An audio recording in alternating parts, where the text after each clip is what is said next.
Travis Wingoodsell. Surely the Lord God will do nothing, save he shall revealeth his secrets unto his servants the prophets. It is understood from that mistranslation that God's prophets will warn the people. He is the shepherd of the flock. He will not allow the sheep to be devoured by the wolves. He will warn in advance.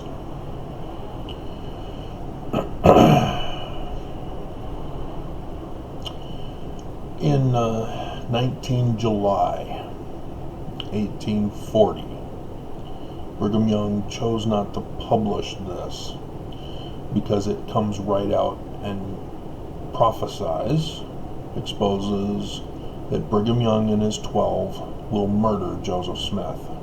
I can read it to you. But before this time shall be, these who are now my friends shall become my enemies, and shall seek to take my life. And there are those now before me who will more furiously pursue me, more diligently seek my life, and be more bloodthirsty upon my track than ever were the Missouri mobbers. You say among yourselves, as did them of old time, is it I, and is it I? That's from the Last Supper, where Judas is exposed as the one who betrays Jesus. Joseph Smith is saying the whole 12, with Brigham Young as the leader. But I know these things by the visions of the Almighty. I have warned that the more brainwashed you are in the Mormon Church, the harder and the faith crisis will be. The more severe the faith crisis.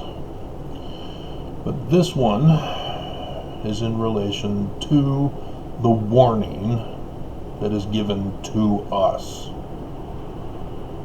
Because it says, but before this, the time shall be.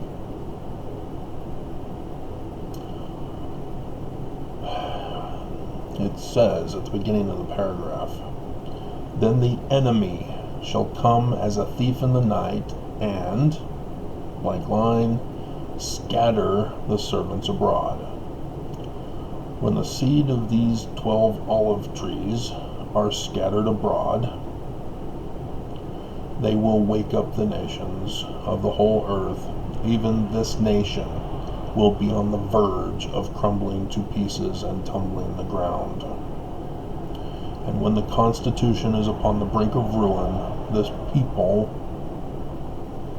will be the staff upon which the nation shall lean, and shall bear away the Constitution from the very verge of destruction.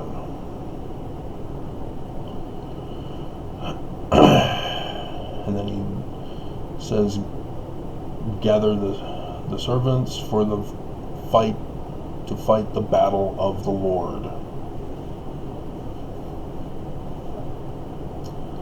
And it says, kings and queens shall come, then the rulers of the earth shall come, then all the saints come, the foreign saints shall come to fight for the Lord of my vineyard. For in this shall be their safety, and they will have no power to choose, but will come as a man fleeth from sudden destruction. This is taken from section 101 of the Doctrine and Covenants.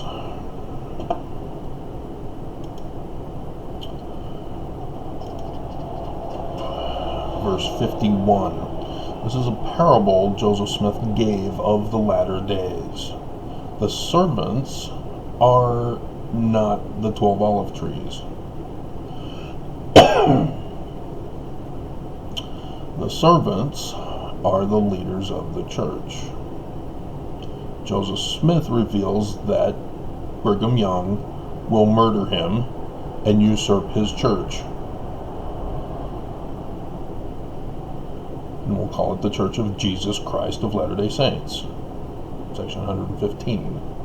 He gives the actual name of what the restored Church of Joseph Smith is to be called as well. But we can't get to that until we have an Exodus event. This talks about the Exodus event, that it'll be, verse 51, and the enemy came by night, broke down the hedge, and the servants of the nobleman. These are the shepherds. These are the prophets. And it's of the great and abominable church. Arose and were affrighted and fled. And the enemy destroyed their works and broke down the olive trees.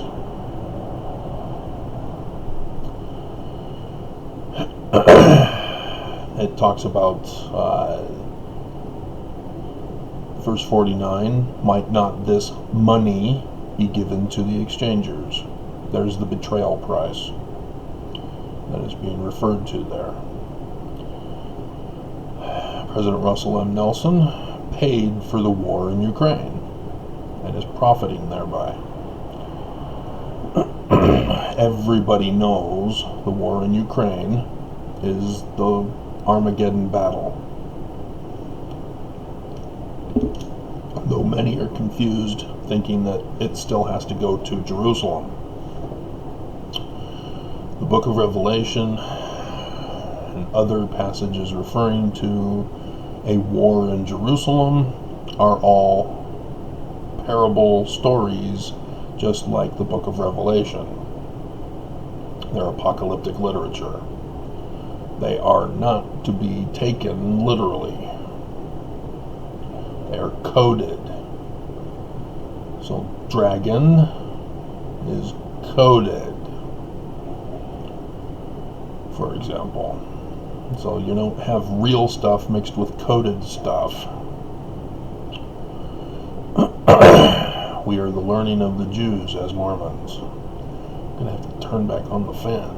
I purposely turned it off, hoping to spare the volume, or the volume or noise.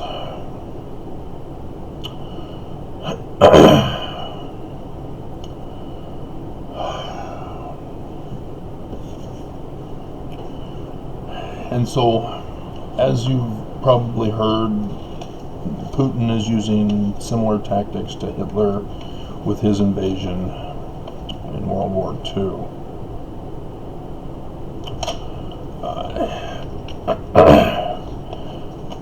What you guys are not hearing is that in World War II, Japan took advantage of the United States being at war and focused on Nazi Germany, and attacked Pearl Harbor and intended to attack the coastland of the United States of America. They had the money all printed, ready to go. And so here we have Putin from Russia, which the Book of Mormon even prophesied would be him. I don't think that's necessary for this video. And we have China, the symbol of the dragon, who have said that they will support Putin with whatever he needs for this war.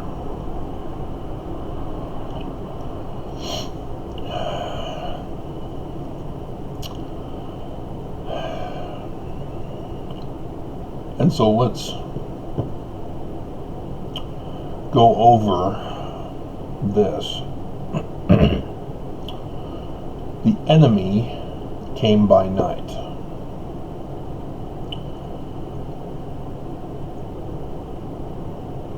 They can't just land in Utah.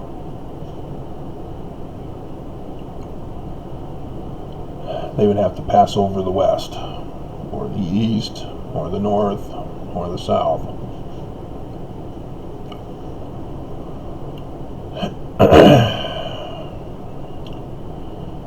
But regardless, an inland invasion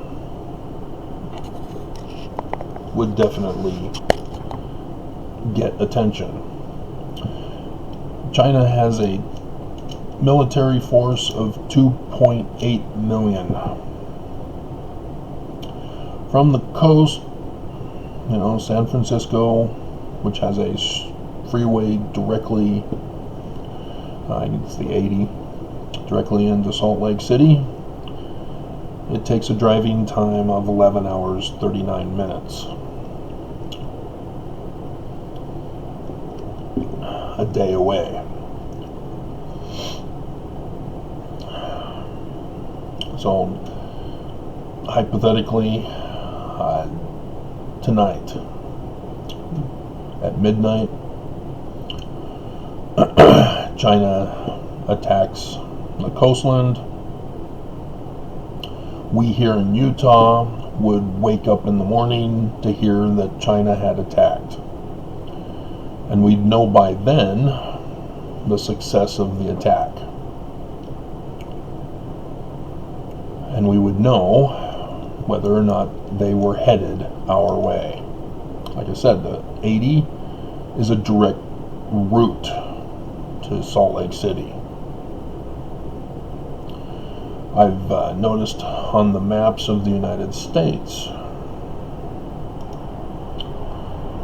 that our road maps are designed to take people from the coast to major population centers throughout the United States. Our road system was designed in that fashion and makes for an easy access roads to the larger populations for an invasion. And so Seattle, Portland, San Francisco, and Los Angeles are the main cities that lead into the United States.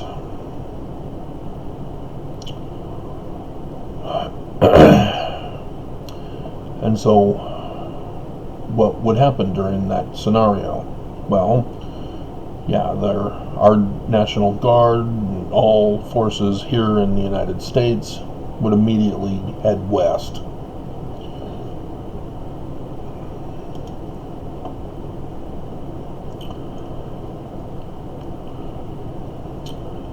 And it would be well known whether or not that they were successful and are heading east.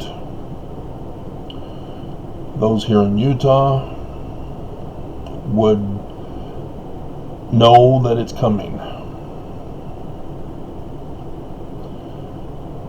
And Mormons would then be put at a crossroads. Those who are able to fight will either want to go and fight, and so they'll head west to join the fight. Those who think that Utah is Zion will stay right here and say, we will defend Utah from the invaders.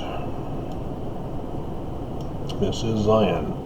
Scripture prophesies that no one will destroy Zion. But I just went over with you, this is not Zion.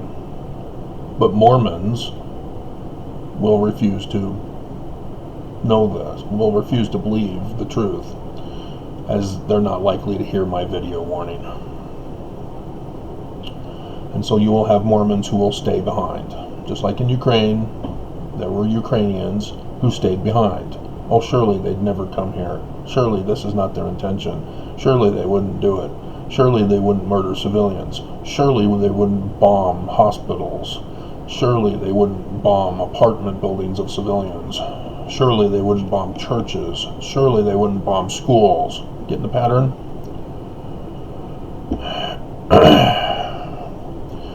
There are those who live in denial during wartime.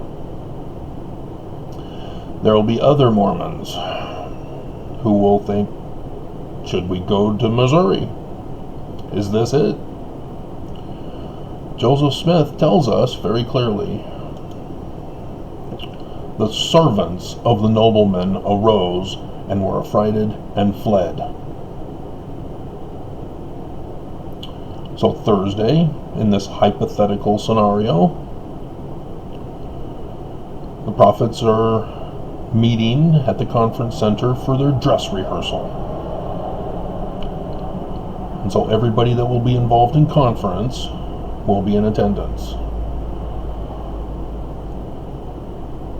And Joseph Smith says that they will hear about it, make the decision, and head straight to the airport with their families and abandon Mormons here in Utah. Do I need to read it again to you? This is a prophecy. As Mormons, you believe Joseph Smith is true. So you're being put to the test. He told you who the Great and Abominable Church is, who the leader of that, the founding leader of the Great and Abominable Church. So are you going to believe him here now for the war? We're in it. Hypothetical scenario. Say Thursday is the 31st. Did you know that there are Chinese zodiac signs for that day? They live by a zodiac calendar. On the 31st, the zodiac sign is Aries, the god of war. The sacrificial ram. The zodiac animal is the water tiger for this year. The ruling planet, Mars, the god of war. And the zodiac element, fire.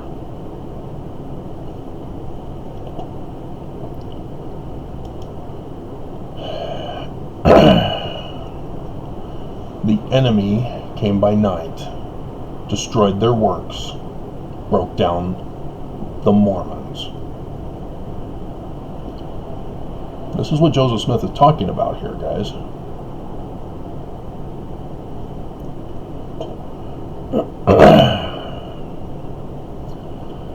And without prophets, Mormons are going to be confused as to whether or not they should exodus to Missouri, because there's no one to lead them. They were abandoned.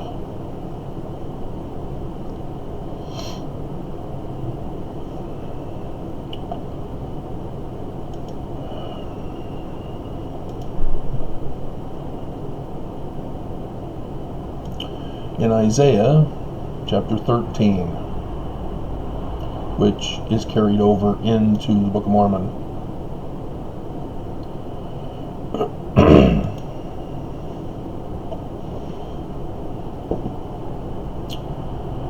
and Babylon, the glory of kingdoms, the beauty of the Chaldees' excellency, shall be as when God overthrew Sodom and Gomorrah.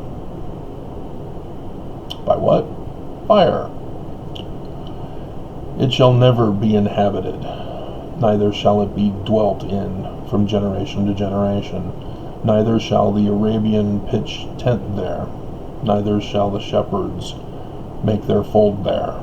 But wild beasts of the desert shall lie there, and their houses shall be full of doleful creatures, and owls shall dwell there, and satyrs shall dance there. The wild beasts of the islands shall cry in their desolate homes, and dragons in their pleasant places. And her time is near to come, and her days shall not be prolonged. Now, yes, dragons is not the actual Hebrew word, but that's the word in our English translation. What is also interesting is that all of this is a type and shadow of the latter days. In chapter 14, for example, Israel shall gather and enjoy millennial rest. Lucifer cast out of heaven for rebellion. Israel shall triumph over Babylon. And Bruce R. McConkie put in parentheses, the world. He's wrong, Bruce. You're wrong. It's a great and abominable church. So for chapter 13 that I just read to you, destruction of Babylon is a type of destruction at second coming. What is the war in Ukraine? It's the war. Ezekiel chapter 38, which Bruce R. McConkie wrote that chapter heading to. These are tied together. It shall be a day of wrath and vengeance. Babylon, the great and abominable church, not the world, shall fall forever. Compare 2 Nephi chapter 23.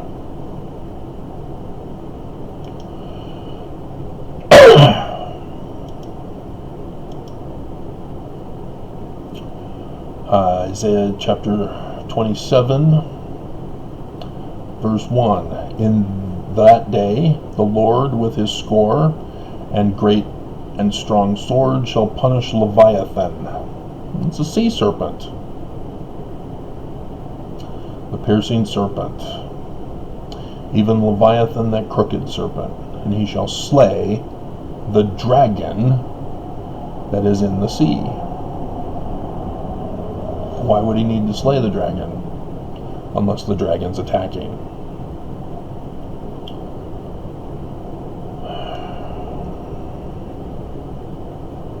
Jeremiah 9.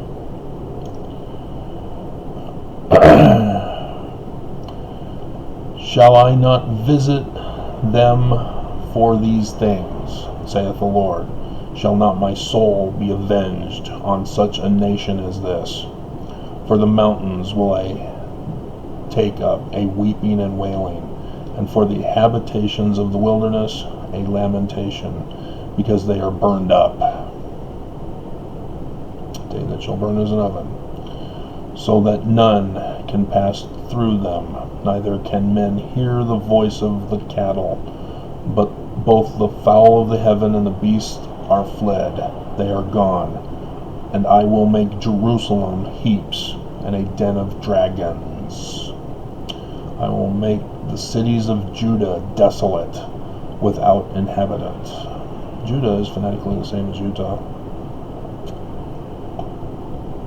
from the original Hebrew phonetics, not the English corrupted European version with the J. Think Spanish, J becomes H, Jesus, for example. Jeremiah 51.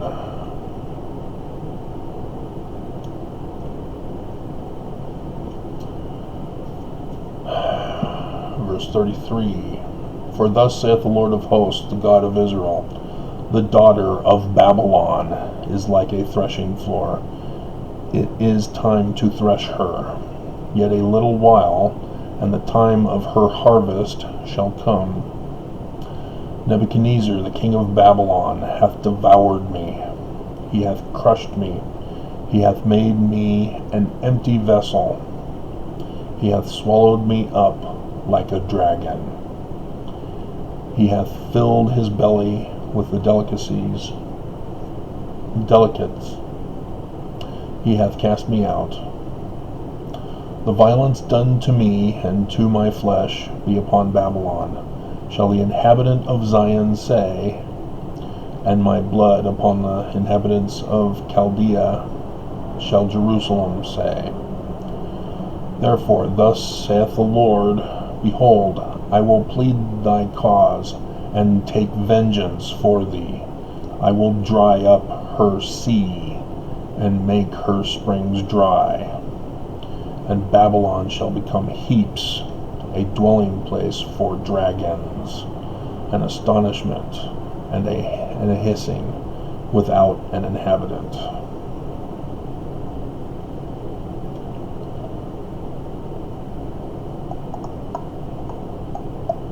And Revelation chapter 12.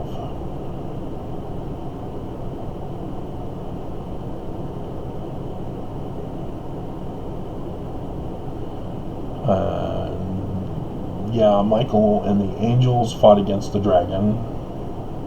Michael is who is like God, from translation, the Hebrew Semitic translation, that is. It's a different one for Paleo-Hebrew.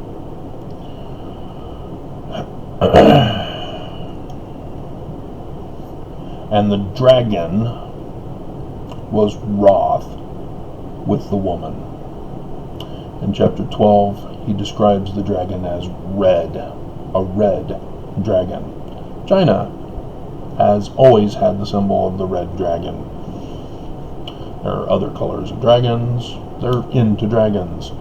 China is the dragon country. They would have known that.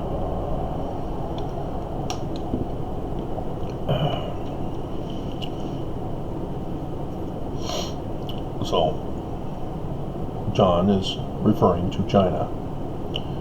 And China is wrath with the woman. The woman is the church. Joseph Smith tells us the woman is the great and abominable church. The dragon, China, is upset with the great and abominable church and went to make war with the remnant of her seed, the Mormons. See where Joseph Smith got it from? See the enemy that Joseph Smith saw?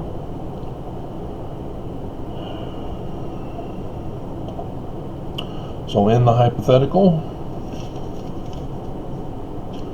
the prophets would flee.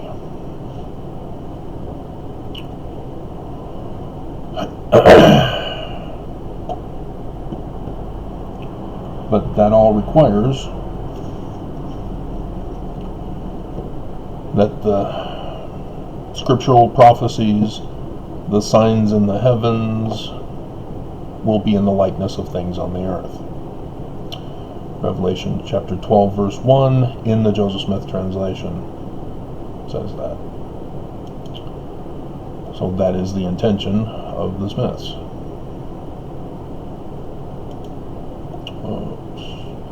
So today the moon is in conjunction with Jupiter. Tomorrow, oh, there it is, it's Leviathan, the sea serpent. And the moon is at the tail for the fall. The moon, as I've been telling you this whole time, is for religion. It is the left eye of Horus, who is Jupiter in the skies. He is to restore the church.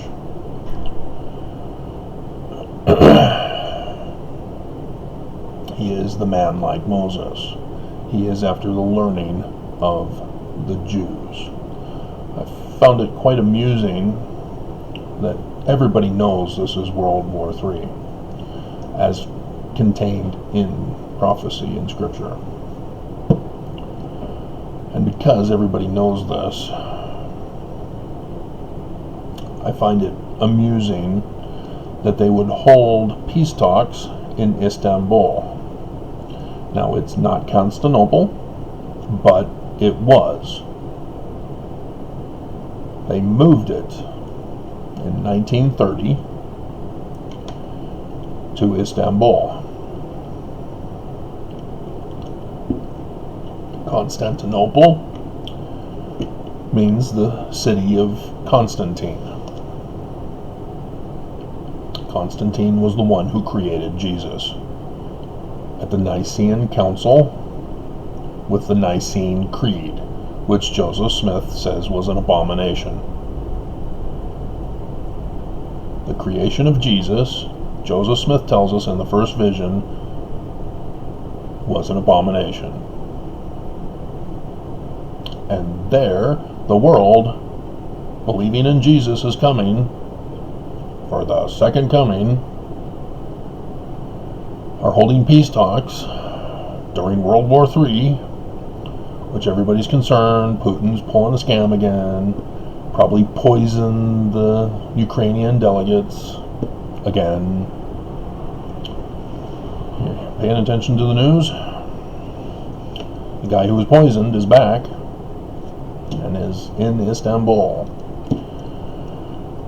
The Jews, even though they have the learning of the Jews, are well aware of the learning of the Christians regarding their take on the Bible, and have been very concerned and have also been involved in mediating peace talks, and are having problems themselves lately.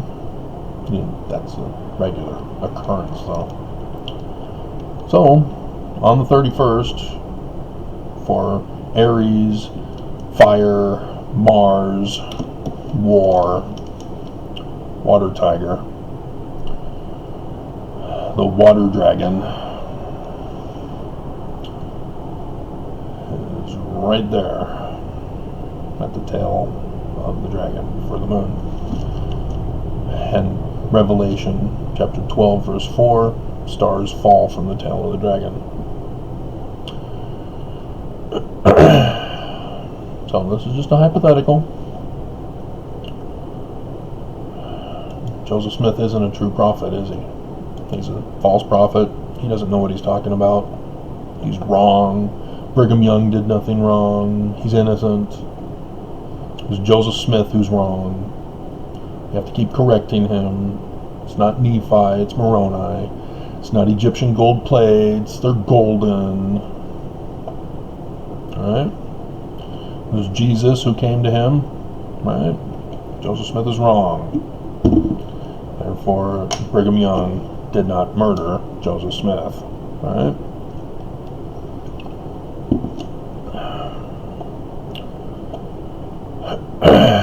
If the hypothetical were to come to pass, yeah, that would give us today. Are you prepared if it were to be the case? Do you even know that we're not even supposed to go to Missouri? 19 July 1840. He says, many of you think this, you're wrong. Southern Illinois. Now go back to the United States map. Oh, the 70 goes right by Independence. That wouldn't be a good location to go to if China is successful and carries on inward into the United States, following the roads. But Southern Illinois, yeah, not very populated, not major city there. They would pass over, most likely. Maybe send some scouts to do some checking. But for the most part, China would likely pass that by. Head to the major cities where the major conflict would be. But, you know, Joseph Smith is wrong, right? He didn't know what he was talking about. Thomas B. Marsh didn't know what he was talking about, claiming that the Danites intended to destroy the United States of America and take over the world. Right?